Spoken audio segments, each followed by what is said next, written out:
Welcome to Hood Champion Boxing and Sports. Good morning, good afternoon, good night to wherever you are in the world. Now, I got to get ready to go out here to the school and do some mentoring, man, so I'm going to be gone. But I got some time this morning before I roll out. I just got to get out what's on my mind. Conor Benn, man, I understand the money. I really do. $15 million for one fight is what it sounds like. The more I listen to people talk, I sound like there's a little bit more going on here, people. You can't make me believe. Well, actually, I do believe he's going to get $15 million for the Regis Prograis fight because he's fighting on Netflix as the co-main of Tyson Fury. You know there's hundreds of millions of dollars involved with this fight. So for him to get $15 million, I mean, I'm not surprised.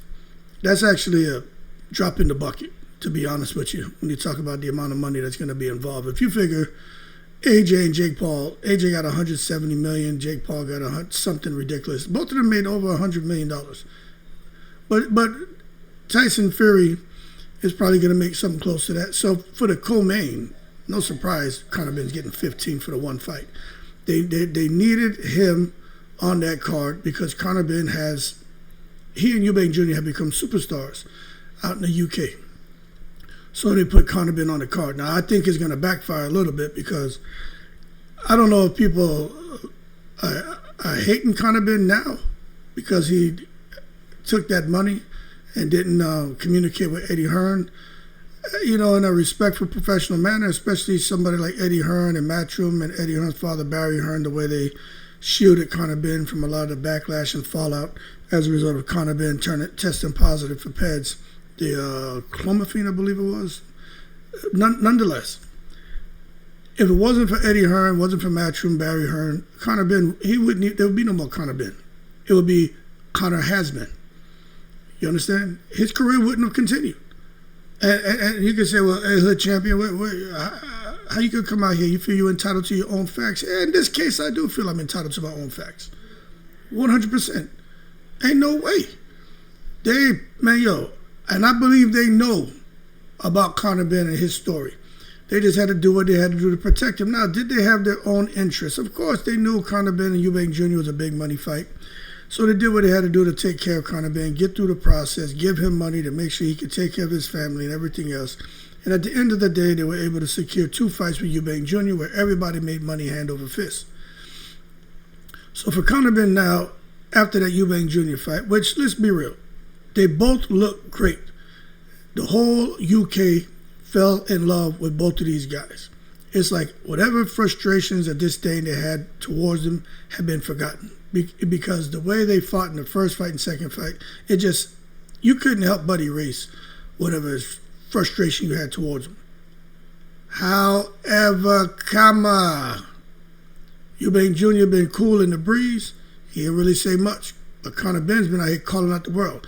I want this guy, I want that guy, I want Terrence Crawford, I want Ryan Garcia, I want Shaquille Stevens, I want Devin Haney, I go to 154, I want Jamel Charlo, I want Xander Zayas, I want this and that. Oh, that guy Hood Champion, I'll go kick his ass. All right.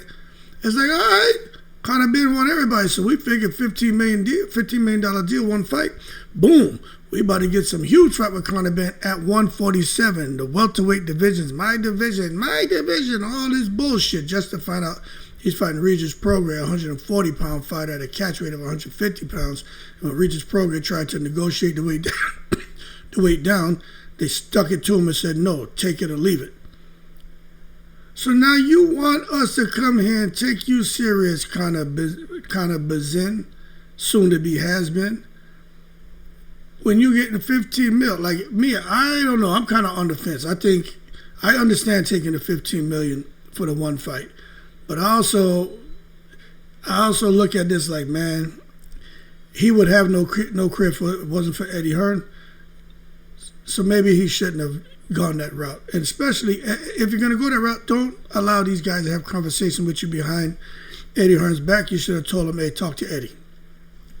I mean, it's just a respect thing. It's beyond courtesy. You know what I mean? This shit is like the bro code. You know what I'm saying? You have somebody, man, that took care of you and your family, man. Now, of course, Eddie Hearn had his own financial interests and shit like that, but still, he didn't have to do that. He could have been like, man, You're going to ruin my father's company's reputation that I run now, and no, we can't be attached to a drug cheat. Eddie Hearn could have turned his back. But they chose to, sit there, formulate a game plan, strategize, and put it into play. And they executed very successfully, and they all made money hand over fist. But that being said, when you take a look at the situation now, I think you got a shit show. I really do. Conor Benn and Regis Prograis is not the fight, folks. I like Regis Prograis. Matter of fact, I'm rooting for him. But I just think when you take a look at Regis Prograis, I'm going to show you why I have a problem with this fight. I'm glad Regis is getting an opportunity.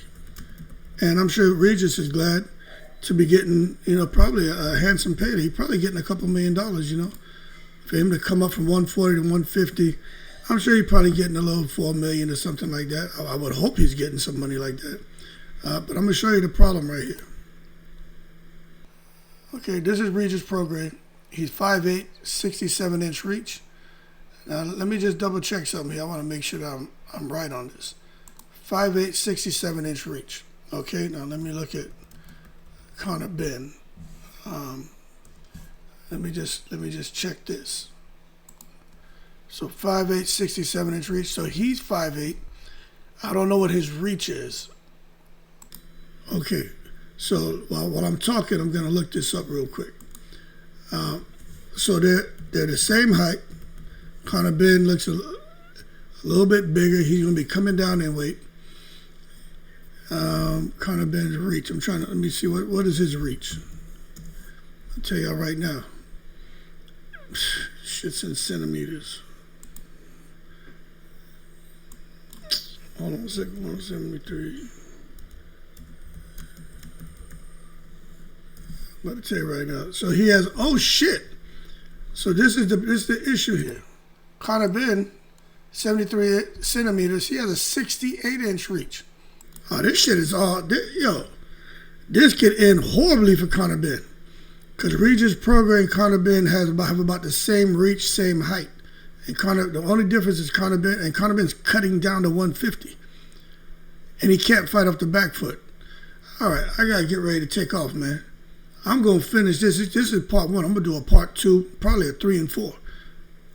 I am telling you, this could be a problem for Conor Benn. Because if Conor can't land on Regis early, because Regis does have a bad habit of keeping them hands down, and Regis can land on Conor Benn or put him on the back foot, this shit could blow up. And that's the last thing Conor Benn needs, is to go ahead, take that money, and then take a loss. Holy shit. The whole world will laugh at him. I ain't going to laugh at him because I understand the money, but I think they're trying to cherry pick Regis Prograis. And I just think for Conor Benn, as strong as he felt at 160 pounds, that's because he was able to gain weight and not dehydrate himself, and fill himself full of carbs. Now he's got to sit there, man, deplete himself to get down to 150. That's why he didn't want to go to 147, because he has to kill himself. So at 150, it's going to be a bit of a struggle, but he's more comfortable there. And they're figuring Regis Prograis will be a bit more sluggish and lethargic.